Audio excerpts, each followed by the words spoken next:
ஒரு சின்ன கிராக் தானே அப்படின்னு இக்னோர் பண்ணீங்கன்னா என்ன ஆகும்னு தெரியுமா? Welcome to replacement versus repair episode 2. உங்கள் மேக்புக்கோட பெசில் சின்னதாக கிராக் ஆகியிருக்கும் போதே அதை ரீப்ளேஸ் பண்ணிடுங்க.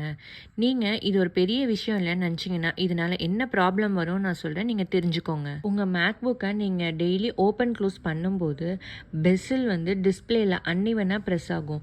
இதனால் உங்கள் டிஸ்பிளேயில் லைன் இல்லைனா bright spot or colour distortion issues வரும். இது மட்டும் இல்லை, உங்கள் ப்ரோக்கன் பெசில் டிஸ்பிளேயில் ப்ரெஸ் ஆகும்போது உங்கள் ஸ்க்ரீன் கிராக் ஆகவும் வாய்ப்பு இருக்குது. அப்புறம் உங்கள் பெசிலுக்கு பதிலாக நீங்கள் உங்கள் ஃபுல் டிஸ்பிளே தான் சேஞ்ச் பண்ணுற மாதிரி இருக்கும். இதுக்கு தான் சொல்கிறேன், உங்களோட மேக்புக்கோட பெசில் சின்னதாக கிராக் ஆகியிருக்கும் போதே நீங்கள் அதை யூனிகார்ன் சொல்யூஷன்ஸ் எடுத்துகிட்டு வந்தீங்கன்னா நாங்கள் அதை சேஃபாக ரிமூவ் பண்ணி ரீப்ளேஸ் பண்ணி கொடுத்துருவோம்.